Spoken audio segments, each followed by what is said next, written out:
Assalamualaikum warahmatullahi wabarakatuh. Selamat datang kembali guys di channel Trader FX. Oke, kali ini kita akan mencoba untuk nge-review ya. Sekarang hari Sabtu, jelas ya market close, dan saatnya kita nge-review apa yang telah terjadi kemarin.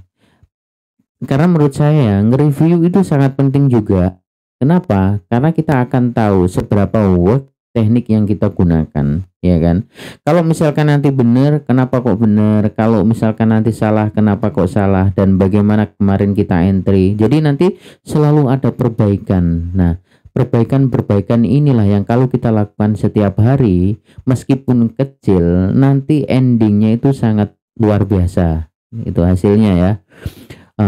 Gitu. Jadi buat teman-teman, kalau misalkan sudah open posisi, sudah profit, terus ataupun sudah loss, ya jangan dianggap sudah biasa gitu. Lebih akan powerful jika teman-teman lakukan review, selalu diulang, selalu dicermati kembali. Kenapa sih kok gini? Nah, itu sangat penting loh menurut saya loh ya. Jadi begini, yang kemarin saya menganalisa dari beberapa hari yang lalu bahwa saya masih ada tanda bahwa dari fair value gap daily ini saya mengasumsikan, menarasikan bahwa dia akan break all time high lagi ini dengan target di high ini, dan ternyata sudah kejadian. Jadi overall dari narasi saya yang di time frame daily ini sudah clear, dan setidaknya bisa dibilang ya 70-80% seperti yang saya mau gitu ya. Intinya market seperti yang saya prediksikan, meskipun mungkin jalan ceritanya secara detail kurang begitu tepat, tapi ya memang seperti itu market. Kita nggak mungkin tahu sejelas sedetailnya, yang penting kita bisa memanfaatkannya dengan baik. Lalu yang kemarin ini saya buka di time frame H1 juga, saya mengatakan bahwa saya masih akan fokus buy jika nanti ini kan saya punya fair value gap kan di sini. Jika ini nanti mampu break begini dan kembali ke sini, akan saya jadikan pijakan untuk naik, ya kan. Nah, ini break atas meskipun cuma shadow sweep ya, dari sini ngambil di bawah langsung boom ke atas, dan ya kurang lebih seperti yang saya inginkan.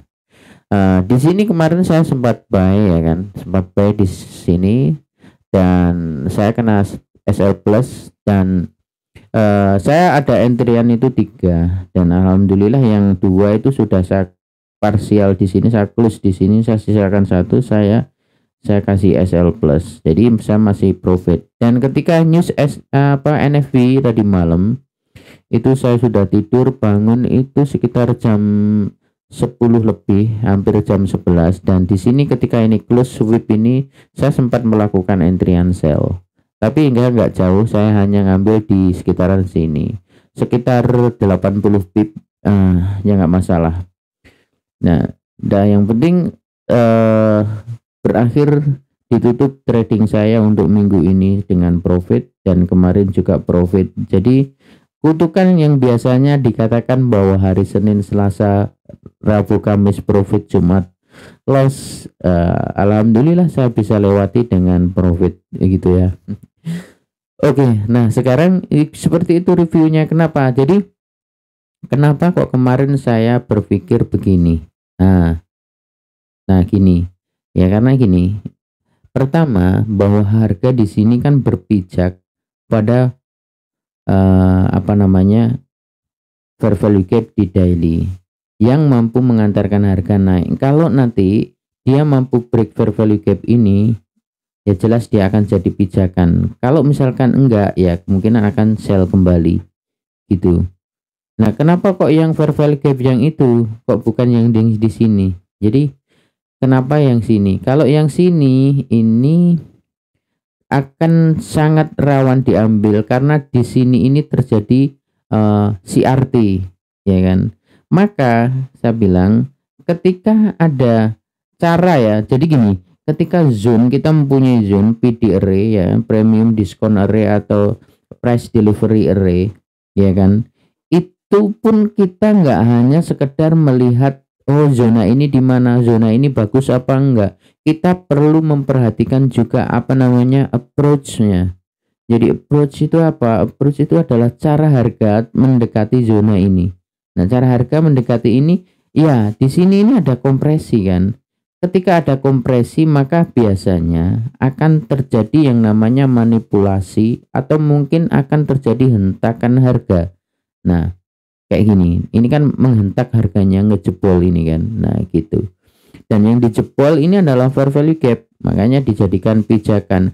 Kalau misalkan ini nggak dijebol, dia hanya menghentak mengambil fair value gapnya misalkan di sini gitu ya, berarti dia setelah menghentak itu dia akan terjun gitu. Nah, terus satu lagi caranya adalah saya melihat itu di sini. Di sini adalah membuat pola CRT. Artinya dengan pola seperti ini dia mempunyai target minimum ya, di mana di sini. Nah, di CRTH-nya ini, CRTH-nya itu di sini. Jadi ini adalah targetnya. Makanya kenapa fair value gap yang di sini ini saya tidak perhatikan. Karena sangat mudah sekali dijebol gitu. Sangat mudah sekali dilewati. Karena harga akan lebih tertarik mendekati CRTH ini untuk menjemput CRTH ini gitu. Jadi itu ya. Jadi ketika kita sudah mempunyai konsep, maksud saya mempunyai setup, kita sudah mempunyai setup nih. Oh ya, oh saya mau entry buy, mau entry sell di PD array ini misalkan. Seperti itu. Nah, jangan abaikan cara harga mendekati PD array yang kita punya gitu. Kalau kita nggak perhatikan, nah nanti repot. Misal nih, ternyata harga ini mana-mana sebentar. Ada ya, kita cari contoh lah, cari contoh. Kita mempunyai misal PD array yang gagal. Nah, ini nih ya, salah satunya ya ini ya. Kita mempunyai di sini, taruhlah kita anggap di sini kita mempunyai demand ya, supply, di mana di sebelah kirinya ini ada pengambilan liquidity, ada fair value gap yang punya jadi inversion. Nah, kemudian naik di sini kita mempunyai juga breakaway gap atau fair value gap di sini. Nah, ketika dia naik, ternyata kita akan mencari konfirmasi di sini, nggak dapat nih konfirmasi ya kan. Terus lihat nih di sini, ternyata dia membuat fair value gap baru di sini. Yang ini kemungkinan jadikan pijakan sehingga ini akan tembus ini. Nah, jadi itu.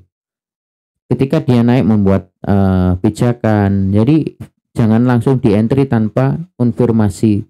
Bahayanya seperti itu.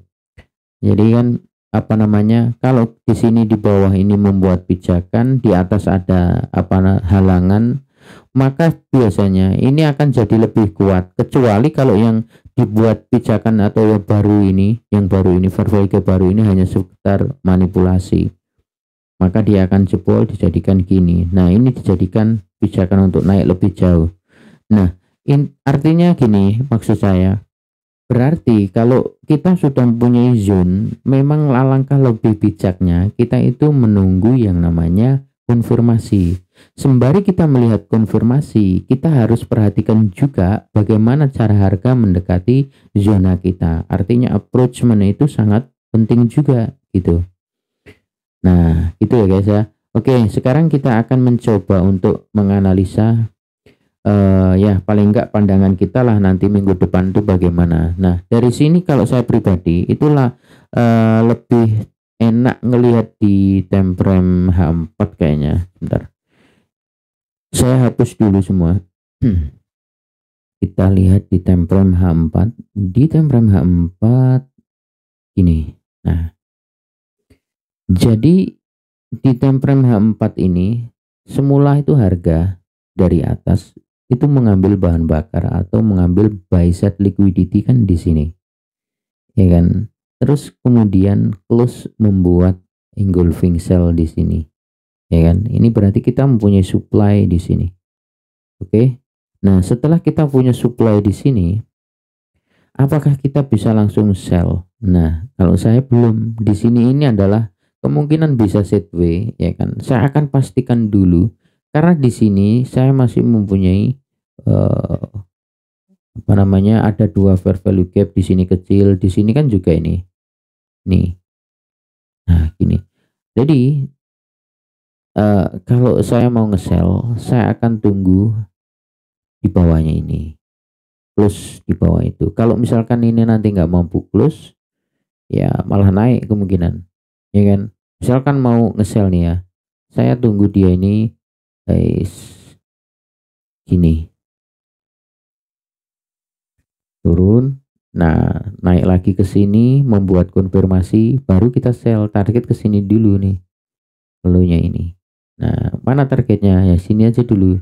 Kenapa kok gitu? Karena di bawah masih ada fair value gap juga ini. Nah nih, nah gitu, artinya kalau kita nargetkan low itu, ini adalah area yang sangat gampang diambil. Kenapa? Ini juga termasuk apa namanya, equal low liquidity di sini.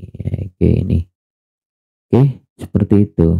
Nah kalau misalkan mau nge-buy bagaimana? Kalau mau nge-buy, saya akan tunggu harga ini akan naik, ya membuat fair value gap lagi gini. Di sini naik ini mampu close di atasnya resistance ini, sembari dia membuat fair value gap di arah-arah sini, dan kita akan mengambil peluang sell. Dan kalau saya akan tunggu sabar sampai terbuat bentuk seperti ini. Kalau nggak terbentuk seperti ini, berarti ya udah kita cari pair yang lain gitu guys. Kalau misalkan nanti nggak mulus seperti itu, misal ini nanti beberapa hari kemudian ke depan dia sebu aja di sekitaran sini kecil gitu, ya udah kita amati aja. Gitu sih pandangan saya untuk gold minggu depan. Kurang lebih ini masih belum, ini masih gerakan kecil-kecil, belum yang long term. Tapi ya kita kan trading, saya pribadi itu hanya intraday, scalping ataupun intraday, nggak pernah long term. Jadi seperti itu. Oke, gitu aja sharing kita kali ini, semoga bermanfaat. Mohon maaf jika ada salah-salah kata. Jika teman-teman berkenan dengan teknik yang saya share, ya mari kita belajar bersama. Buat teman-teman yang sudah menguasai, sudah bagus, ya lebih baik di gini, apa namanya, diberi masukan yang bagus daripada menertawakan atau gimana ya. Saya pribadi sih nggak masalah ya, yang penting kita itu ada apa namanya, grow, ada ya perkembangan. Jangan sampai kita belajar setiap hari nggak ada sesuatu yang bisa kita ambil. Oke guys, saya rasa cukup. Saya akhiri. Wassalamualaikum warahmatullahi wabarakatuh.